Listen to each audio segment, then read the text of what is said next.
My name is Avery Partita, and this is my artistic representation of mission statement video. So right here, I have my poster. I apologize, I'm in a mirrored mode, so it's a little weird to record. Um, and this is it. My basis for this was off of my why statement, which my main part of it was to cultivate. Um, Children can be like plants. Students, humans in general, are like plants. We need to be guided to live properly, and I feel that plant is our best comparison, honestly. We need sunlight, which could be a guiding light. We need air, which could be a fresh breath of knowledge, and water, which could be any other kind of knowledge. And I have a bunch of words here that I felt I want to live up to as a teacher. I want to, of course, cultivate students. I want them to be cultured. It's kind of small, but I want them to learn to be independent. And I want to be independent as a teacher since I depended on a lot of people during my own school years. And most of all, I think I want them to trust me. Having a student trust you is one of the biggest things I hope for, uh, especially since I'm going to be an elementary school teacher. Building up that trust and teaching kids that they can trust their teachers from a young age is really important because that means you can come back to them if they feel like they're struggling. And then up here in the top, I have puzzle pieces um, to represent just everything can fit together. You can see I made a little mistake and I decided to leave it in there rather than remaking my piece because nobody's perfect. Mistakes are part of the learning process.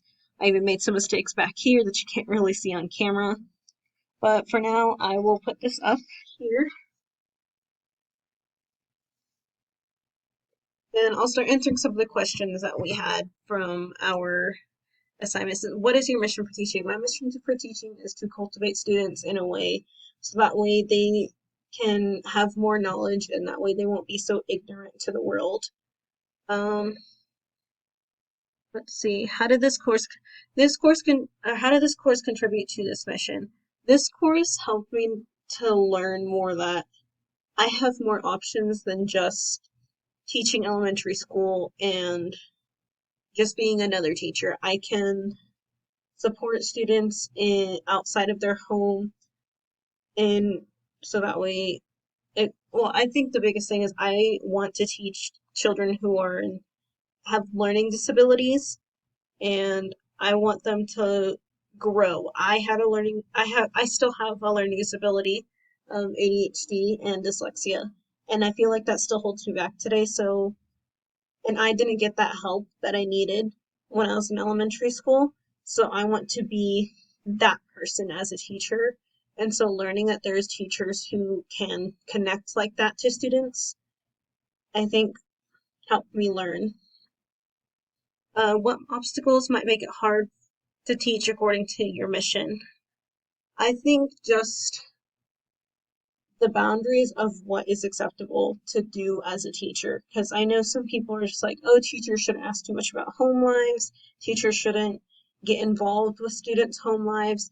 But I believe that as long as there's a clear, safe boundary, there is no reason why a teacher shouldn't help a student if they feel that they are not fully uh, participating, possibly. And just to bring out like the best part of a student, because I know that there was a lot of kids in my elementary school, seeing them grow up, they weren't at their full potential that they could have been if they had received proper guidance. And how do you address these obstacles and how much you address these obstacles in the future? I think addressing like the student teacher school and home life barrier, the most important thing is to build trust with the students, and not just the students but also their parents and guardians at home, so that way they can give us information. Say a student is going through a really hard time, especially like if it's a guardian rather than their parents. I want to be able to know that the information from the guardians that, hey, this is what the student is going through. Like, if a student is going through the foster care program and they're having a really tough time with school because they aren't comfortable with home life, I want to be able to know that. I want to have that trust with a parent or a guardian to know that I need to help cultivate the student in a way that they might be lacking, whether it be parental or just time wise, anything like that. What did you learn about yourself during this class? I think I learned mostly that I need a lot more patience. I tend to need something really fast paced just because the way my mind works, if it's not going as fast as I want, it's not the best. I often find myself having to speed up everything, like YouTube videos, or I get bored in classes if they're too slow, or if I have to read really fast.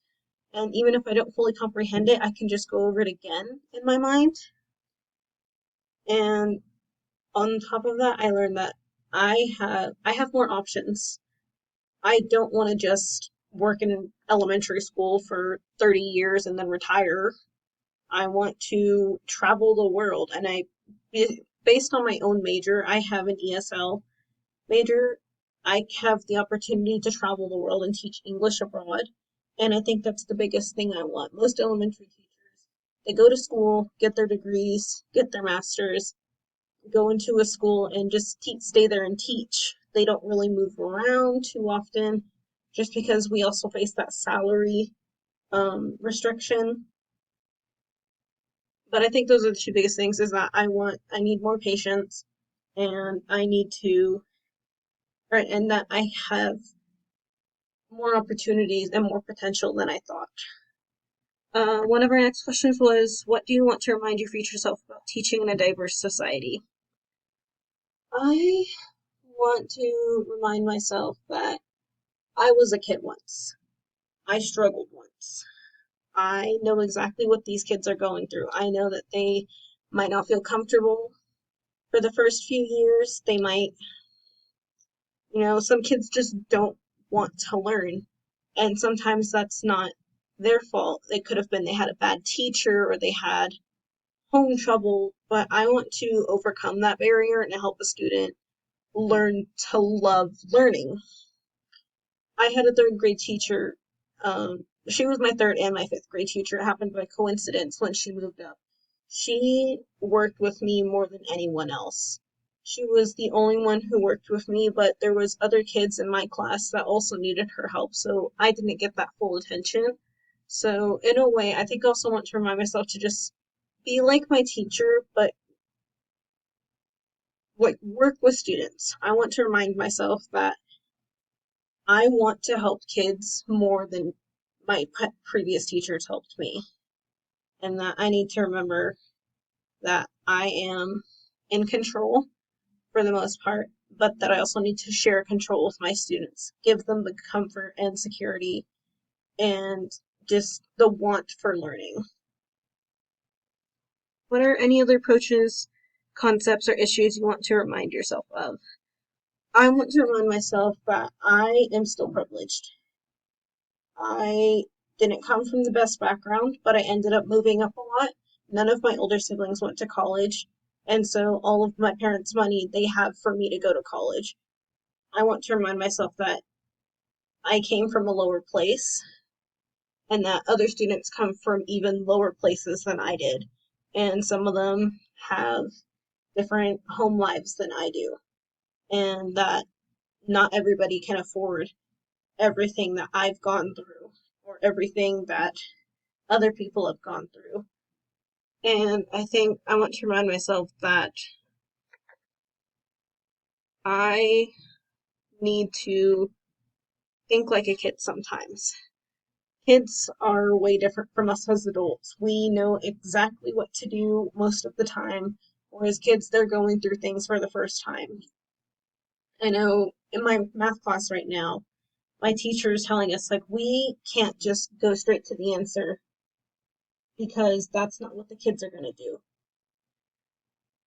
And so another question is that what have I learned from the different issues, perhaps even as negative examples that might help me grow professionally or personally?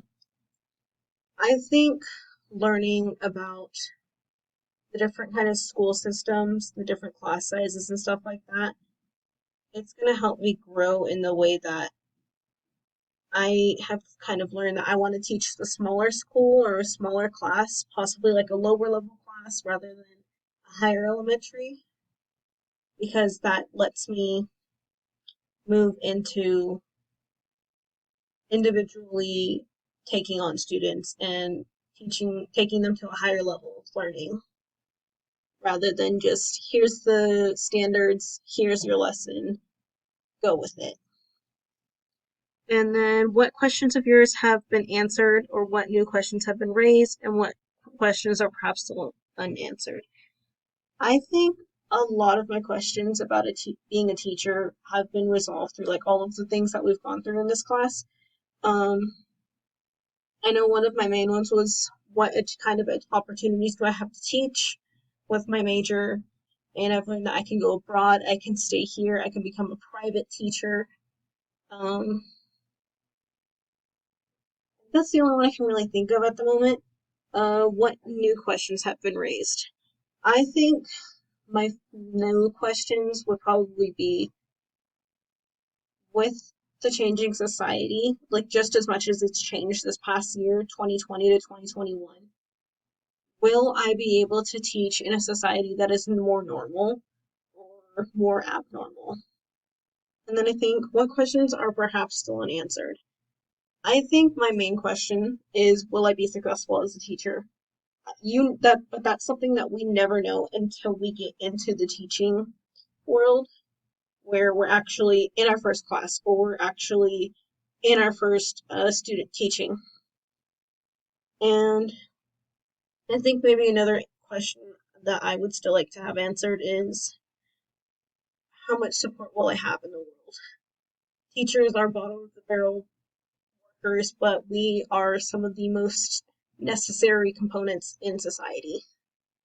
And I believe that's all I have for this poster. Thank you so much for watching this video.